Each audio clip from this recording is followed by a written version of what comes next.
I've grown up a Gary Moore fan, and especially his work with Thin Lizzy, which to me is some of the finest music ever committed to disc.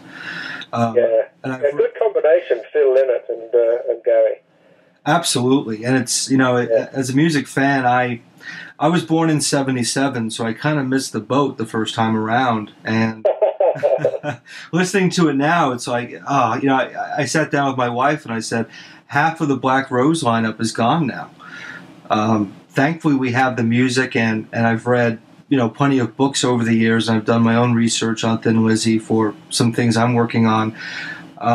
But you knew Gary, obviously, and I wanted to ask you, looking back at your time with him, is there any particular moment that flashes in your mind that, for someone like me who didn't have the opportunity, you can say, that moment, that was Gary Moore?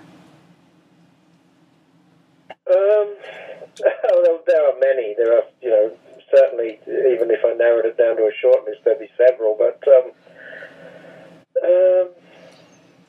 well, one time that stands out when we were touring, it was in 1989 when we were touring Europe, and it was Eric Singer wasn't in the band then. It was Chris Slade. He was on drums, but the rest of it was the same. Neil Carter, me, and Gary.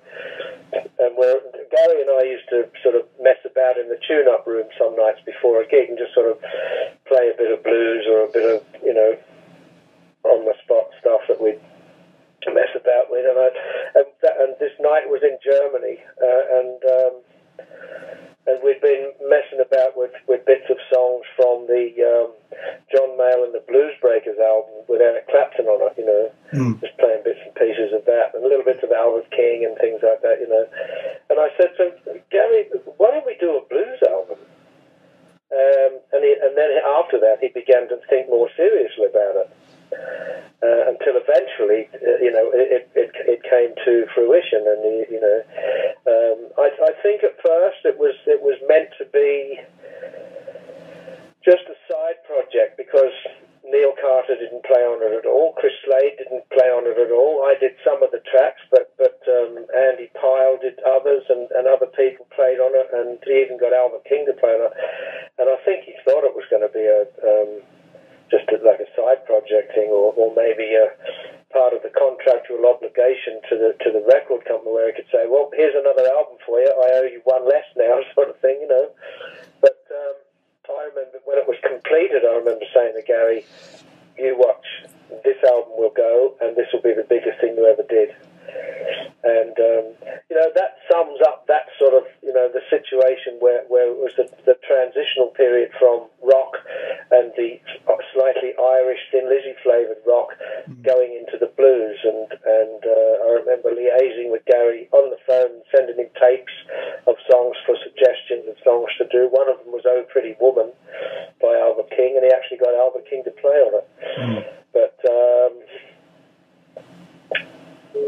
I remember it must have been about 1990 or so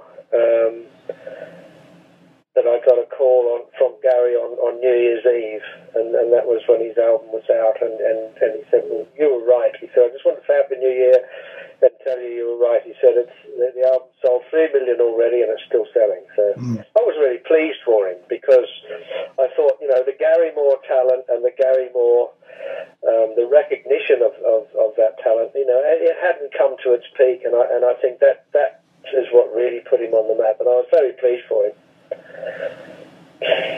Absolutely. I mean, it's just, you listen to his body of work, and I don't have all of Gary's albums, but I have a fair amount of them, and listening to them, regardless of what happened, I mean, I could listen to them a year ago, and it's body blow after body blow of amazing work, and certainly now the full impact of that is really being felt, and I cannot thank you enough for being on the show and sharing some thoughts about Gary.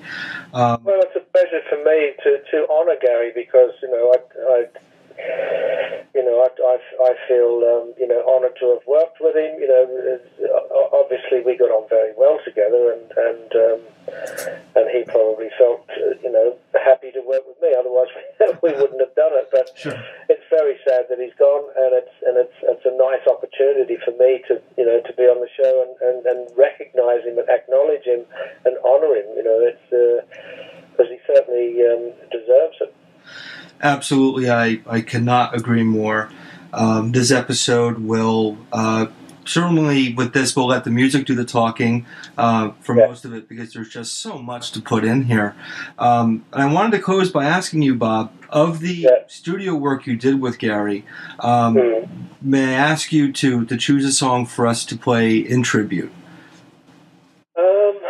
One of my favourites from the last album I did with Gary, from Power of the Blues, is That's Why I Play the Blues.